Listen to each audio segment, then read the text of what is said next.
नमस्कार। जीविका TV channel में आप सभी का स्वागत है। मैं हूं डॉक्टर MP सिंह और आप सभी लोग जानते हैं कि यह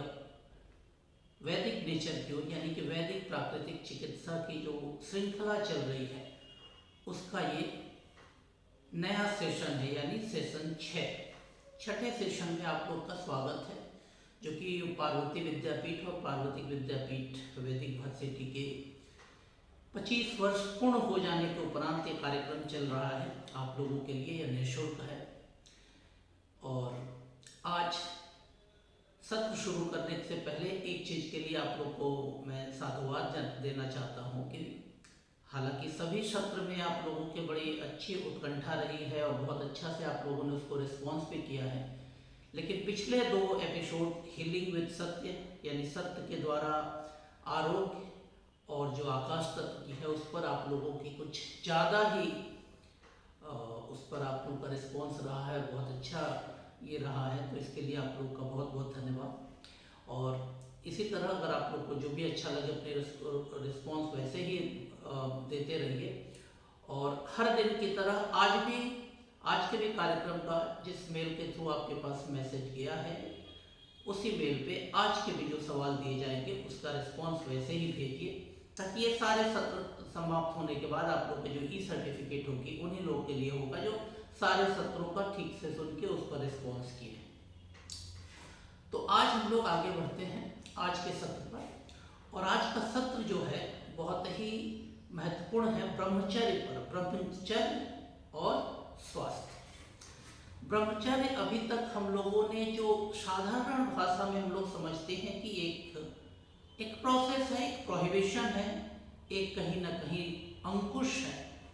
इसका कोई स्वास्थ्य के साथ, जीवन के साथ कोई संबंध नहीं है। एक लाइफस्टाइल का एक समय विशेष के लिए एक निरोध है कि आपने अपने किसी चीज के प्रति आपने अपने को संयम बरता है, लेकिन शायद ये पूरा सच नहीं है। ब्रह्मचर्य या अंग्रेजी में उसको सेलिबेसी कहते हैं। ये मूलतः है कि आपको नियंत्रण करना है किसी चीज का, पर को दमन नहीं करना है, यानी नियंत्रण अपनी इच्छाओं और इच्छाओं से भी ज्यादा अपनी वासनाओं को, अपनी वासना को, या और उसको थोड़ा सा एलोबरेट करें या उसको और थोड़ा सा हम विस्तार में जाएं तो जो भी हमारी सेंसुअल डिजायर है, जो भी हमारी जो संवेदन हमारे जो क्या कहें उसको, जो हमारे सेंस ऑर्गन है उसके जो भी विश है, जो भी उसकी चाह है, उसका नियंत्रण करना, उसका रोध करना या निरोध करना, या उसको एकदम दमित नहीं करना बल्कि उसका नियंत्रण करना। वो नियंत्रण में रहे, हम उसके नियंत्रण में नहीं हो जाए। भूख लगे तो बिल्कुल खाना खाइए, लेकिन खाना में मुझे यही चाहिए, इतना ही चाहिए, भले पेट भर जाए और चाहिए, मुझे उसके स्वाद पसंद है तो वही चाहिए, भले उसका प्रभाव दुष्प्रभाव कुछ भी पड़े, वो कहीं ना कहीं अधिकता है। तो ब्रह्मचर्य हर चीज में, सिर्फ हम लोग सोचते हैं कि नहीं एक व्यक्ति के सिर्फ किसी एक विशेष काम के लिए, किसी भी विशेष काम में जहाँ पर है वासना जुड़ जाती है तो वो बहुत कहीं ना कहीं प्रभावित करती है। तो हम लोग आज उस विषय पर बढ़ते हैं। जब हम सेलिबेसी और ब्रह्मचर्य की बात करते हैं तो ये है कि सिंपल बात है कि जो हमारी सेंसुअल अर्ज है, हमारी जो भी सेंस ऑर्गन है, ज्ञानेंद्रियां या वो है, उसकी जो भी रिक्वायरमेंट्स है उसकी ज़रूरत को पूरा करना और उस ज़रूरत के कंट्रोल में खुद को बहा दे जाना वो गलत है। उसके को नियंत्रित करना ये हमारा ब्रह्मचर्य है। अब ब्रह्मचर्य में या हम अगर मानव जीवन के जो भी सेंस ऑर्गन में करें या सेंसुअल अर्ज की बात करें कि जब इच्छाएं होती है तो आदमी अपने ऊपर नियंत्रण नहीं कर पाता, उसके वश में हो जाता है। तो सबसे स्ट्रॉन्गेस्ट इंस्टिंक्ट या आवेग जो होता है वो कहीं ना कहीं एक व्यक्ति की काम भावना होती है या सेक्स अर्ज होती है। उसका जो अर्ज होता है, उसके जो आवेग या इम्पल्स या इंस्टिंक्ट होते हैं वो बहुत ज़्यादा वायलेंट होते हैं, बहुत ज़्यादा उग्र होते हैं। किसी भी एक भूख से ज़्यादा, एक स्वाद की चाह से ज़्यादा, एक स्पर्श की चाह से ज़्यादा, एक कोई म्यूजिक या कुछ सुनने की चाह से ज़्यादा, कहीं ना कहीं ये जो होती है काम की चाह, अगर वो कहीं किसी में उग्र होती है या उसका प्रभाव पड़ता है तो उसकी इंटेंसिटी बहुत ज़्यादा होती है और उसका नियंत्रण करना और भी ज़्यादा जरूरी होता है, क्योंकि ये जैसा कि मैंने पहले दूसरे एपिसोड अगर आपने देखा होगा उसमें बहुत क्लियरली कहा था कि ये एक बहुत बड़ा नैसर्गिक एक ऊर्जा है और साथ ही साथ एक जिम्मेदारी है, क्योंकि इस माध्यम से, सेक्स के माध्यम से हम कहीं ना कहीं एक नए संतान या नई सृष्टि की रचना करते हैं, तो एक जिम्मेदारी भी है ये बहुत बड़ी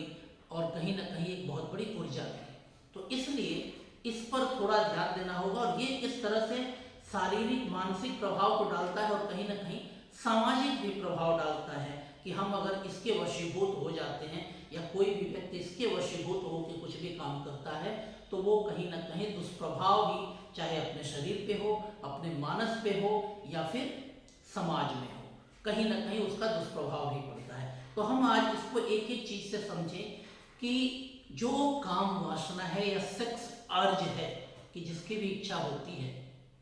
और उसके को किस तरह से वो पूरा करता है, ये सारी चीजें एक बहुत महत्वपूर्ण है कि अगर किसी भी व्यक्ति में,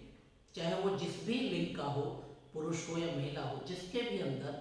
अगर ये इस रूप में हावी हो जाता है कि वो व्यक्ति को कंट्रोल करता है या व्यक्ति को प्रेरित करता है वो काम करने के लिए, व्यक्ति अपने अनुरूप नहीं रहता कि इस उत्तेजना को या इस चाह को अपने कंट्रोल में रखे कि हमारी इस चीज को हम अपने हिसाब से यूज करेंगे, ना कि इसके वशीभूत होकर हम कुछ भी कर देंगे। तो जब ये अर्ज उठता है तो ये बहुत ही वायलेंट होता है। अब दो चीजें हैं कि हमारे समाज में थोड़े से हम अगर किशोर वैसे सोचे कि एक ये ऐसी ऊर्जा है जो हर व्यक्ति में है और एक समय विशेष में या उम्र विशेष में इसका प्रभाव पड़ता है। जब बच्चे छोटे होते हैं उन्हें इसके बारे में उतना नहीं पता होता, या इसकी जो हार्मोनल चेंज होते हैं जब शरीर पे प्रभाव पड़ता है और उस शरीर के हिसाब से जब उसके अंदर उसके मन में और मानस में प्रभाव पड़ता है तो शायद वो उस समय नहीं समझता, लेकिन जैसे जैसे उम्र बढ़ती है और एडोलेसेंस या उस उम्र में पहुंचता है जहाँ पे उसकी यूथफुलनेस स्टार्ट होती है और जब उसके अंदर सेकेंडरी सेक्स कैरेक्टर डेवलप होते हैं तब उसके अंदर कुछ परिवर्तन आते हैं। बाह्य परिवर्तन भी होते हैं और आंतरिक परिवर्तन भी होते हैं। और जब ये बाह्य परिवर्तन होते हैं, आंतरिक परिवर्तन होते हैं, तो अगर और मूलतः जो भी परिवर्तन होते हैं उनके लिए नए होते हैं, क्योंकि उसके पहले वो इसके बारे में कुछ नहीं जानते कि ये क्या चीज़ है जो उनके शरीर के अंदर परिवर्तन हो रहा है। भले कहीं सुने हो या कहीं देखो, लेकिन उनके अंदर जो परिवर्तन हो रहा है, जो अनुभव आ रहा है, जो नए नए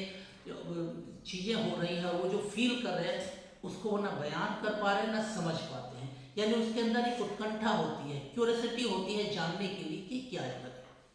और जानने के लिए वो सबसे पहले कहाँ जाते हैं, जो भी उनके विश्वस्त करीबी हो, चाहे माँ हो चाहे कोई और हो, दोस्त हो, वहीं करते हैं। लेकिन हम जब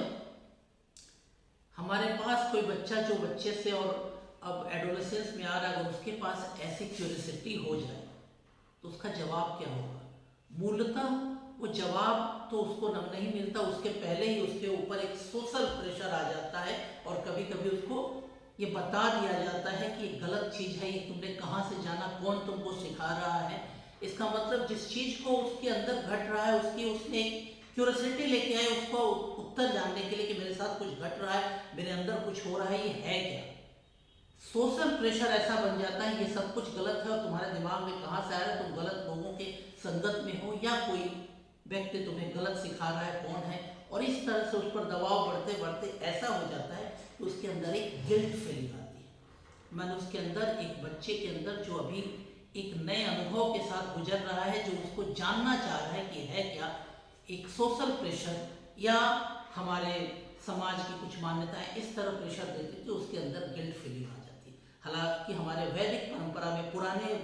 अतीत में जाए या उस समय ये नहीं था, इसका भी ज्ञान दिया जाता था और विधिवत दिया जाता था ताकि बच्चे इस चीज को समझें। और आज की तारीख में हम ये नहीं समझाते कि बच्चे ये जो हो रहा है ये तुम्हारे शरीर में चेंज हो रहा है और इस वजह से हो रहा है, ये एक बहुत बड़ी जिम्मेदारी है ताकि, लेकिन अभी तुम मानसिक रूप से उतने तैयार नहीं हो कि इस जिम्मेदारी को समझ पाओ, इसलिए अभी इस ऊर्जा को आप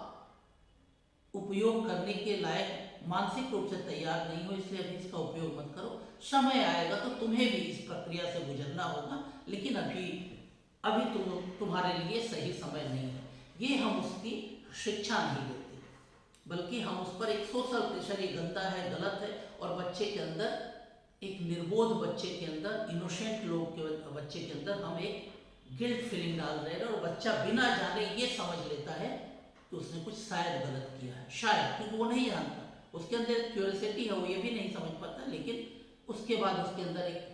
सोशल आइसोलेशन की बात आती है, वो छुपने लगता है, लोगों से कटने लगता है कि शायद मैंने कुछ गलत कर दिया, ये मेरे अपने लोग ही हमको ऐसा बता रहे हैं कि हम गलत लोगों के साथ हैं, तो शायद वो दोस्तों से और किसी से मिलना, बात करने में हिचकने लगता है। ये जो थोड़ी सी स्थिति होती है, ये थोड़ा सोचना है कि हम सिलेबसी को कैसे बताएं कि बच्चे के अंदर गिल्ट फीलिंग ना डालें, उसको समझाएं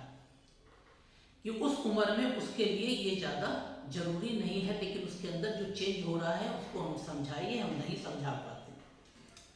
और जब नहीं समझाते बच्चे तो और ज़्यादा आइसोलेटेड हो जाते हैं, कट जाते हैं, लेकिन उसके अंदर जो क्यूरियोसिटी है वो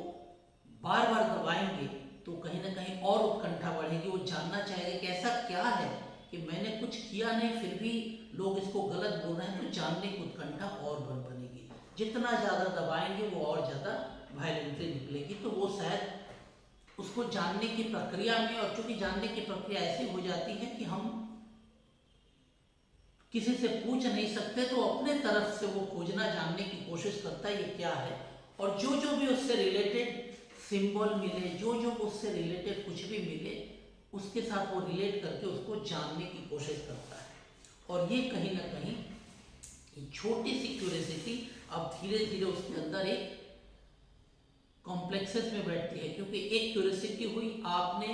सोशल प्रेशर ने उसको गिल्ट फीलिंग कर दिया, और गिल्ट फीलिंग हो गया तो वो जान गया कि इसको हम सामाजिक संदर्भ में या सामाजिक लोगों के बीच ले आना गलत है, लोग इसको स्वीकार नहीं करेंगे, तो उसके मतलब ये होगा कि जो भी कुछ करना है छुप के करना है, अकेले में करना है, यानी समाज से आइसोलेशन होगा, और कहीं ना कहीं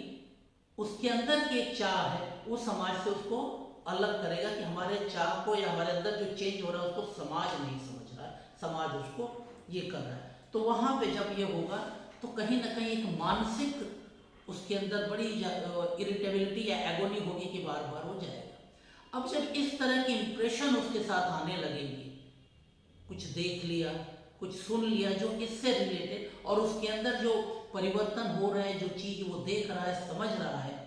कोई भी विजुअल इंप्रेशन, कोई भी स्टिमुलस या कोई भी ऐसी चीज़ आ गई जो उसके अंदर में चल रही चीज़ों के साथ रिलेट हुई, वो उसके साथ अटैच होगा, फिर लगेगा कि उसके अंदर चल रही है, शायद ये जो मैंने देखा, ये जो सुना, उसके अंदर वो चलने वाली प्रक्रियाओं को के साथ रिलेट कर रही है, तब वो व्यक्ति या वो बच्चा धीरे धीरे उसके साथ जुड़ने लगेगा। और जैसे जैसे जुड़ेगा, क्योंकि वो उसके लिए उसके पहले कोई एक्सपीरियंस नहीं है, ना उसके पास कोई टीचिंग नहीं है, और ना कोई उसके पास इंटेलेक्चुअल इंटरप्रिटेशन है कि ये करना सही है गलत है नहीं, वो सिर्फ एक नेचुरल इम्पल्स है जो शरीर में हो रही है, और उसका चूंकि सही गाइडेंस नहीं है तो उसके हिसाब से वो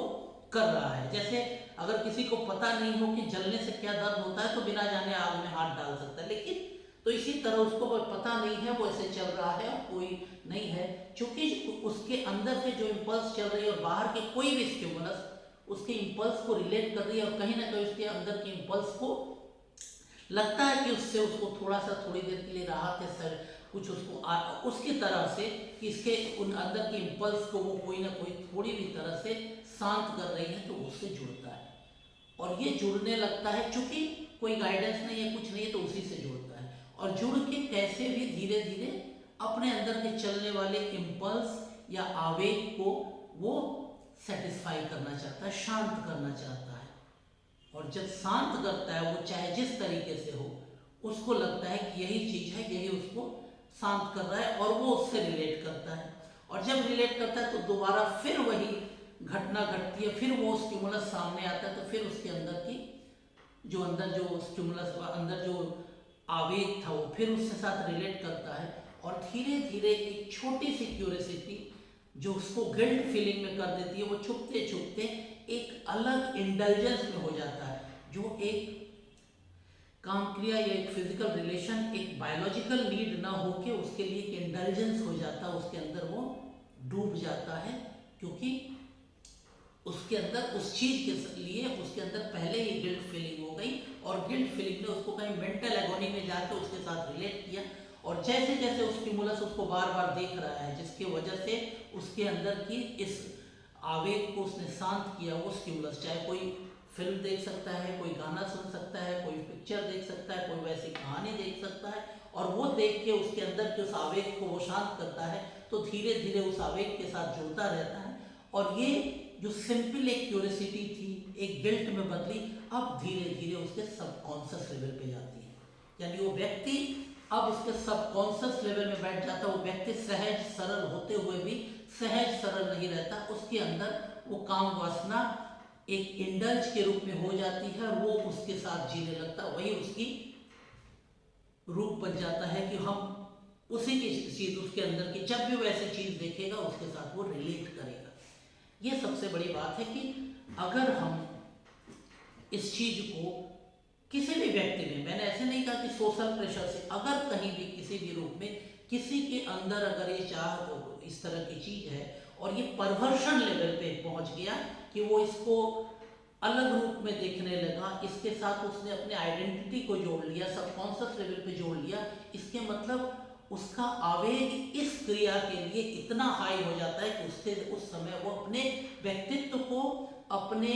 जो पूरे अस्तित्व है उसको भूल जाता है, या उसका भी वो नाश कर सकता है, उसको भी क्रॉस करके वो इस क्रिया के लिए बढ़ता है। ये सबसे बड़ी खतरनाक स्थिति होती है, चाहे जिस वजह से हो, चाहे अगर उसके अंदर उस चीज के प्रति गलत धारणा डाल दी गई हो, या किसी भी वजह से उसको इस रूप में उसका मतलब एग्रावेट कर दिया गया हो कि वो उसके सबकॉन्शियस लेवल में घुस गया हो कि ये बिना वो रह नहीं सकता, यही उसकी आइडेंटिटी है, या इसी से वो जीवन में आनंद पा सकता है। ये सबसे बड़ी बात है। दूसरी बात जो है मैं आपको कहूँगा कि सेलिब्रेसी जब भी आप बात करते हैं तो दूसरी जो सबसे बड़ी बात है कि फिजिकल रिलेशन या काम क्रिया ये फिजिकल नहीं है। हम लोग बार बार सोचते हैं समझते हैं फिजिकल नहीं, ये फिजिकल नहीं है, ये टोटली मेंटल फेनामेना है, फिजिकली परफॉर्म किया जाता है कि जो भी फिजिकली करता है बहुत सी घटनाएं घटती है, इसका मतलब उसके पहले से उसकी मानसिक क्रियाएं चलती रहती है, उसके अंदर कुछ योजना चलती रहती है, जो गलत काम करते हैं, जो किसी महिलाओं पर अत्याचार करते हैं या बलात्कार करने की कोशिश करते हैं, तो जब करते हैं उस समय तो फिजिकली करते हैं, लेकिन उसके पहले उनकी मानसिक क्रियाएं चलती रहती है, अन्यथा देख के लोग समझ जाएंगे कि ऐसा आदमी उस समय बहुत सहज सरल रहता है, क्योंकि उस समय उसके मन में है, उसके मन में क्रियाएं चल रही है, उसकी योजनाएं चल रही है, जो कुछ भी हो रहा हो अपने अंदर की उस इस चीज को कैसे वो आनंद में लेगा या कैसे क्या करे वो चलता रहता है। तो ये मेंटल फिनोमेना है। अब जब मेंटल फिनोमेना में है तो ये उसके साथ अगर हम और थोड़ा इसको अच्छे लेवल पे करें, क्योंकि ये एक बायोलॉजिकल थिंग्स है जो प्रकृति ने दिया है, प्रकृति ने सभी को दिया है, ये नैसर्गिक बायोलॉजिकल नीड है या बायोलॉजिकल प्रोसेस है, बायोलॉजिकल एक फंक्शन है, और चीज की तरह ये भी है, लेकिन हर चीज का एक नियम है, एक बैलेंस है। तो बैलेंस में जब है तो किसी के लिए सुविधा, जब इम्बैलेंस होता है तो इस तरह की बहुत घटनाएं घटती हैं, और उसके पीछे कई फैक्टर्स होते हैं। एक ये मैंने कहा कि ये इतनी बड़ी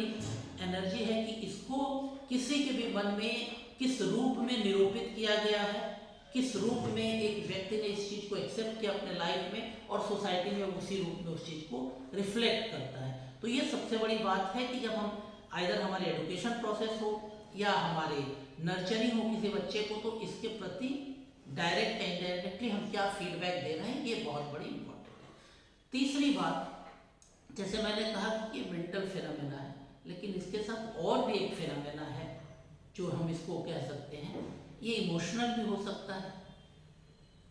ये स्पिरिचुअल भी हो सकता है, यानी आप अपने अंदर की जो काम वासना है, जो हमारे शास्त्रों में कहा गया है निम्नगामी ऊर्ध्वगामी, यानी अपने अंदर की जो इस वाइटल फ्लूइड हो उसको हम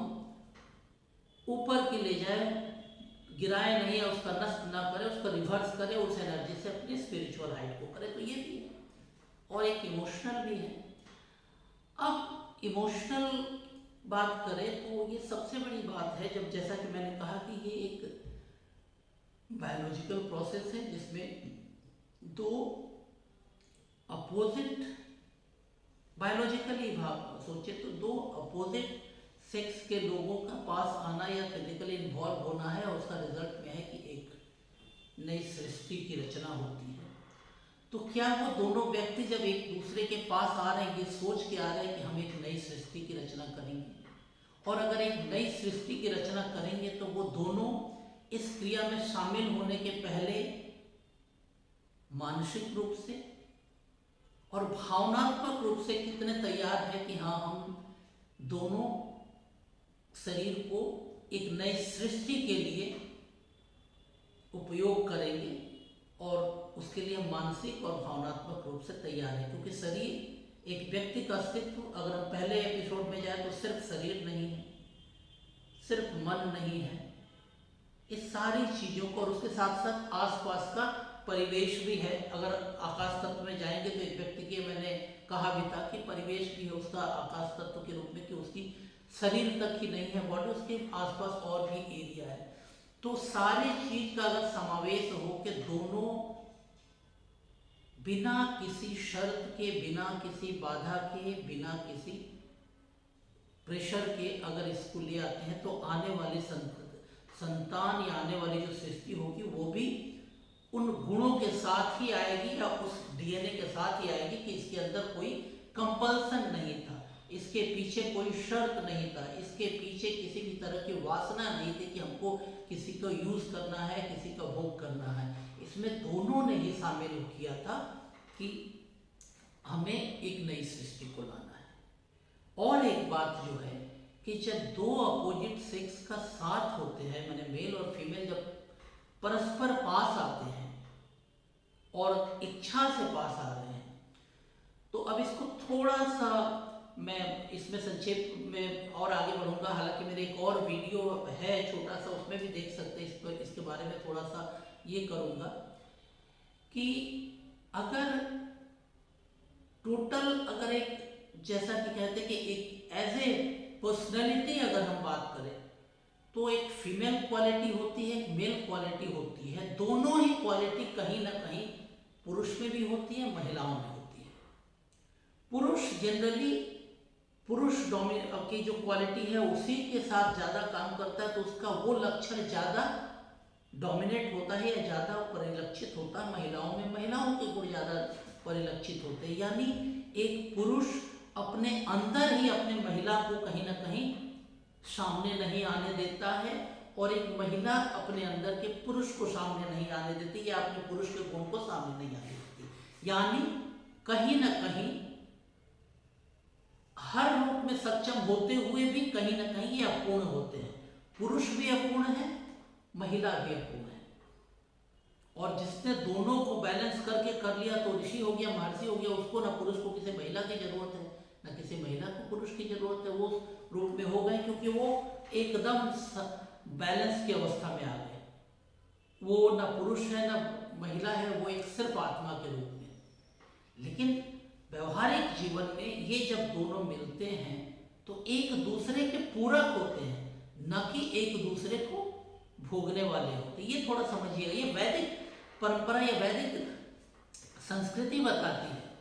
और ये आज के विज्ञान भी कहता है कि पुरुष, हम लोग लेफ्ट और राइट ब्रेन की बात करते हैं, और फिर मिड ब्रेन की बात आती है हमारे में, ऑलरेडी पहले से है, ईड़ा पिंगला और सुषुम्ना की बात आती है। यानी कि अगर सुषुम्ना में चले गए तो अब पूरी बैलेंस है, ना आपको पुरुष ना महिला, एकदम बैलेंस है, दोनों के बराबर में है, आप दोनों में अर्धनारीश्वर की स्थिति में पहुंच गए। तो अर्धनारीश्वर की कल्पना ऐसे ही नहीं है, और इसके बारे में डिटेल्स और जानना हो तो अर्धनारीश्वर पर ही मेरा एक वीडियो इसी चैनल पर है, आप देख लीजिएगा, और तब और डिटेल्स में समझेंगे। तो यानी कि अगर एक पुरुष और एक महिला जब एक दूसरे के साथ हर रूप में सहमत होकर शामिल होते हैं कि हम शरीर के साथ जुड़ते हैं, लेकिन उसके पीछे मन, भावना और कहीं ना कहीं उनकी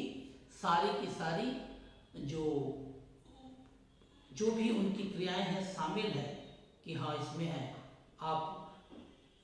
शरीर को मान लीजिए, मन को मान लीजिए, भावना को मान लीजिए, और अगर अभी ये कर ले, आज के मेडिकली भाग है तो हार्मोनल लेवल पे हर चीज की, हर फिजियोलॉजिकल सिस्टम के साथ मेंटल फिनोमेना और इमोशनल प्रक्रिया को जोड़ के जब शामिल है दोनों बराबर, और इसलिए शामिल है कि हम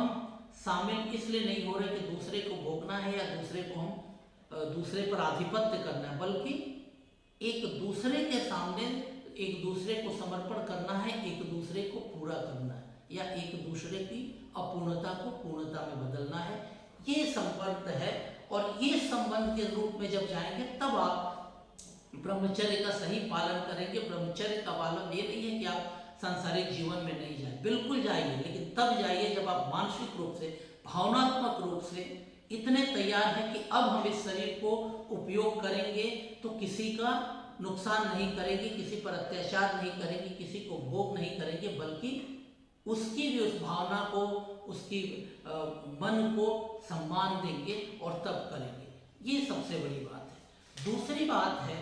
एक और बात कहूँ तो आज के ये में ज़्यादा होगा कि जब इंटेलिजेंस की जो बात की, जब जो व्यक्ति काम क्रिया में इतना डूब जाता है कि वही में करता है, इसका मतलब वो जिसके साथ कर रहा है उसके प्रति उसकी कोई निष्ठा है, उसके प्रति कोई समर्पण या उसके प्रति कोई भाव नहीं। अपने अंदर के आवेग को शांत करने के लिए वो बार बार वही क्रिया करता है, तो उसको आप कहीं ना कहीं ब्रह्मचर्य के साथ नहीं जोड़ सकते, बल्कि वो ब्रह्मचर्य का पालन नहीं कर सकता। वो अपने अंदर एक ऐसे परवर्षण से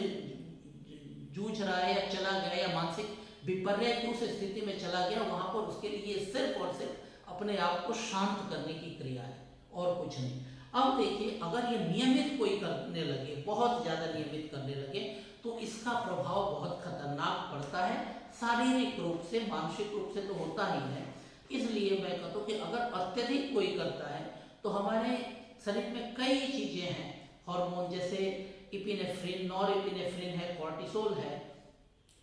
ये जब बार अत्यधिक जब भी करेंगे तो ये निकलेगा, लेकिन अत्यधिक करेंगे तो अत्यधिक निकलेगा। और जब ये निकलता है तो कहीं ना कहीं हार्ट, जो हमारे हार्ट के है, हृदय का जो रेट है उसको वो बढ़ा देता है। और जब हृदय का बढ़ाता है तो अगर अत्यधिक करेंगे तो हृदय का रेट और अत्यधिक बढ़ेंगे। मसल्स एक्टिव बहुत ज़्यादा हो जाएगा, तो मसल्स को एक्टिव होने पर क्या चाहिए, उसको ग्लूकोज चाहिए, तो ब्लड में ब्लड फ्लो बहुत बढ़ जाएगा, ब्लड में ग्लूकोज बढ़ेगा, ताकि हमारे शरीर के इसमें मसल्स एक्टिव होते हैं, मसल्स इन्वॉल्व होते हैं, तो मसल्स को उस समय तुरंत एनर्जी देने के लिए ब्लड फ्लो बढ़ाना होगा, और ब्लड फ्लो के साथ ग्लूकोज बढ़ाना पड़ेगा। और ये कहीं ना कहीं बार बार होते रहना होगा, तो शरीर की भी एक लिमिट है। जब बार बार करते जाएंगे तो शरीर कहीं ना कहीं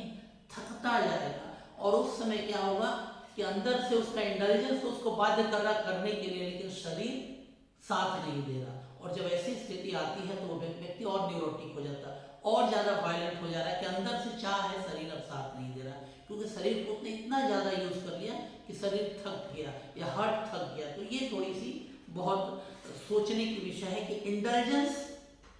और एक नॉर्मल यूज, ये दोनों में अंदर है। और फिर धीरे धीरे ये डिप्रेशन ले आ देता है, एंजाइटी तो ले आता ही है, और कहीं ना कहीं जिस क्रिया से वो शांत होता है उसी क्रिया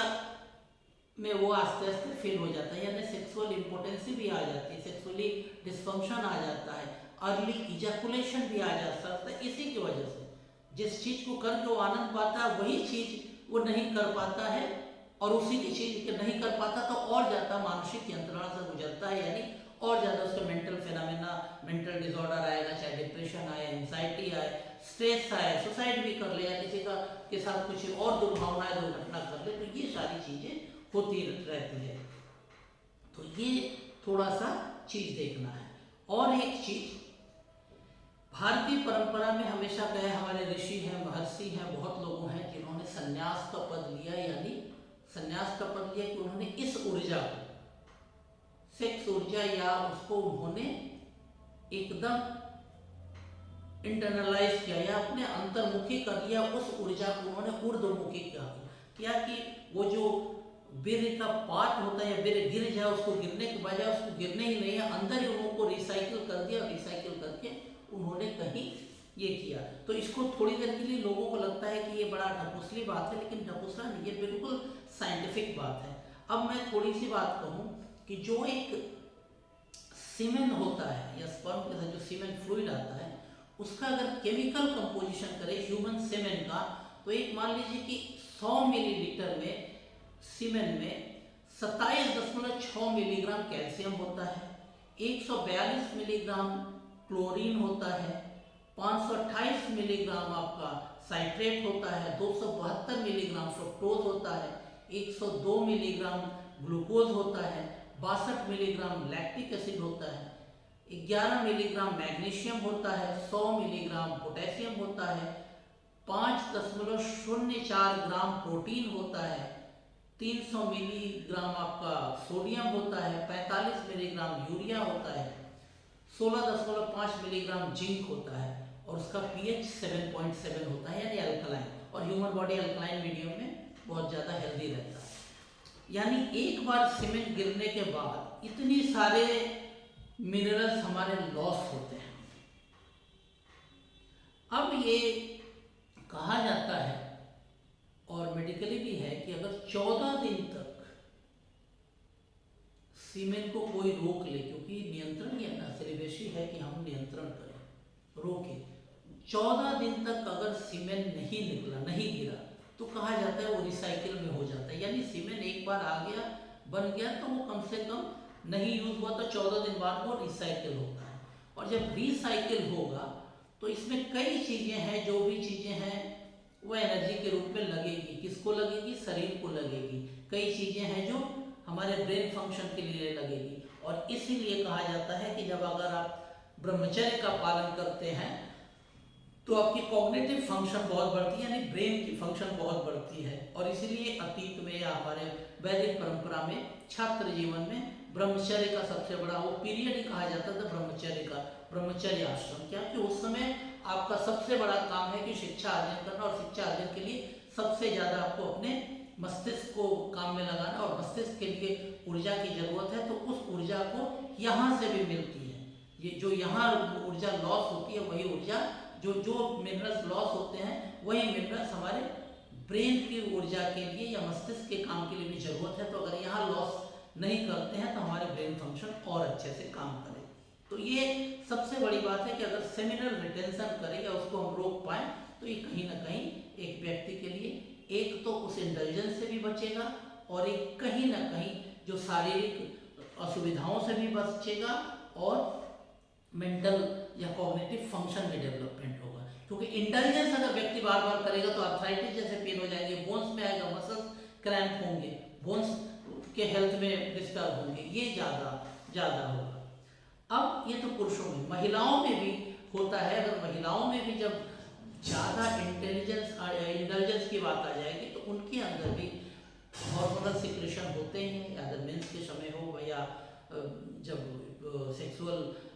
एराउजल हो, जब सेक्स की इच्छा होती है तो उसमें वेसोकंजेशन होता ही है, यानी ब्लड सर्कुलेशन वहाँ पे आता है, बहुत ज़्यादा ये होता है कि वेजाइना की तरफ और क्लाइटोरिस की तरफ बहुत से ब्लड फ्लो आते हैं, ठीक है। और उस समय वेजाइनल वॉल पे बहुत से म्यूकस और बहुत से सिक्रीशन होते हैं वहाँ को लुब्रिकेट करने के लिए, या उसको थोड़ा तैलीय बनाने के लिए, ठीक है। और उस जो म्यूकस जो बनते हैं, जो उसको तैलीय बनाने के लिए जो फ्लूइड आती है, उसमें कार्बोहाइड्रेट भी होता है, अमाइनो एसिड भी होता है, और प्रोटीन तो है ही, मतलब अमाइनो एसिड है तो प्रोटीन है। यानी ये सब चीज़ महिलाओं में भी लॉस हो रहा है, यानी कार्बोहाइड्रेट और प्रोटीन लॉस हो रहा है, जो मेन हमारा फूड फंक्शन है या मेन हमारा न्यूट्रिशन का पोर्शन है। तो ये सबसे ज़्यादा हमारा लॉस हो रहा है। जब भी हम इस तरह की प्रक्रियाओं में कर रहे हैं तो लॉस हो रहा है, अत्यधिक कर रहे हैं तो अत्यधिक लॉस हो रहा है। यानी बैलेंस तक है तब तो ठीक है, लेकिन बहुत ज़्यादा बार बार कर रहे हैं तो आपके हार्मोनल चेंज खत्म हो रहे हैं, शरीर के हार्ट रेट बढ़ रहा है, इसलिए हार्ट पे ये जा रहा है। आपको प्रक्रिया करने के लिए मसल्स पे बहुत एक्टिव हो रहा है, यानी वहाँ पे ब्लड फ्लो बढ़ाना पड़ रहा है, और एनर्जी के लिए ग्लूकोज ज़्यादा बढ़ाना पड़ रहा है, ब्लड में ग्लूकोज का लेवल हमेशा बढ़ाना पड़ेगा। और ये करते करते एक स्थिति ऐसी आ जाएगी कि हार्ट पे भी प्रेशर आएगा, और बोन्स भी प्रॉपर काम नहीं करेगा, क्योंकि वह फ्लूइड ज़्यादा नहीं दे पाएंगे बार करते, तो अर्थराइटिस और जॉइंट पेन भी आ जाता है, और अत्यधिक करने पे कमर में दर्द शुरू हो जाता है। तो ये सारी चीज़ें आती हैं, और जैसा मैंने कहा जब इंटेलिजेंस हो जाते हैं तो वो उसके मेंटल फेनामेना पे जाता है, डिप्रेशन में भी आता है, और बार करते रहने से शरीर जब काम नहीं करता तो फिर मन और ज़्यादा विचलित होता है कि अंदर इच्छा है, शरीर नहीं काम कर रहा है, तो मानसिक बहुत तरह की विपर्य की स्थिति आती है। तो ये सारी चीज़ों को हमें देखना है इस प्रक्रिया में, और ये सोचना है कि हमको कैसे करना है, यानी सेलिब्रेसी को फॉलो करना है। आप अपने जीवन में इस क्रिया को, विशेषकर फिजिकल इन्वॉल्वमेंट को किसी को भी यूज़ करना है तो उसकी जिम्मेदारी को, उसकी महत्ता को समझ के करना है, और अपने जीवन में जिसके भी साथ आपका संबंध है, जो भी आपके जीवन साथी है, उसके प्रति वो सम्मान रख के करना है, क्योंकि एक जिम्मेदारी है, ये कोई मतलब उल्टी सीधी हरकत की चीज़ नहीं है, ये एक जिम्मेदारी है, क्योंकि आप एक नई सृष्टि को ले आएंगे। अर्धनारीश्वर की स्थिति ये है। अब मेरा आज का सवाल जो है, आज के विषय को लेके, पहला कि प्रक्रिया जो है, जो भी ये फिजिकल इन्वॉल्वमेंट की जो भी प्रक्रिया है, उसमें मानसिक क्रिया तो मैंने कहा कि मानसिक है, लेकिन भावनात्मक क्रिया कब हो सकती है उसके बारे में लिखना है कि भावनात्मक, ये संबंध भावनात्मक स्तर पे कहीं इमोशनल इन्वॉल्वमेंट कब हो सकता है। पहला, स्पिरिचुअल ग्रोथ के लिए प्रक्रिया को कैसे हम ट्रांसफॉर्म करेंगे, ये आपको ये करना है। और सेलिब्रेसी नहीं मानने से क्या क्या रोग हो सकते हैं, ये 3 सवाल आज के रहेंगे। और आज का भी विषय पर जैसा भी आपको लगे लिखिए, कोई सवाल हो तो जरूर करिए। तो आज का मेरा विषय यही रहा, और अगले हफ्ते फिर हम लोग नए विषय पर मिलेंगे, विशेषकर स्मृति पर, कि अगले हफ्ते का विषय रहेगा स्मृति। स्मृति मेमोरी है या मेमोरी से अलग है, इंग्लिश मीनिंग हम लोग मेमोरी कहते हैं, बट वैदिक परंपरा में स्मृति अगर या करेंगे या संस्कृत की भाषा में जाएंगे तो स्मृति सिर्फ मेमोरी से थोड़ा सा ज़्यादा है या क्या है, और उसका स्वास्थ्य पे हमको कैसे प्रभाव करते हैं, वो एक व्यक्ति के शारीरिक और मानसिक विकास में कैसे हेल्प दे सकता है, प्रभावित कर सकता है, तो उस पर हम लोग ये करेंगे, चर्चा करेंगे। और आज के लिए इतना ही, और आप सभी से फिर से जैसे अगली या पिछले बार आपने किया उसी तरह इसको भी शेयर करिए, लाइक करिए, और बेल बटन को भी दबाइए, कमेंट तो बिल्कुल ही दीजिए, और शेयर भी करिए और लोगों को, और चाहे तो अपने व्हाट्सएप स्टेटस पर भी लगाइए हर दिन का। और फिर अगले हफ्ते फिर से मिलते हैं। तो आज के लिए इतना ही, बहुत बहुत धन्यवाद, नमस्कार।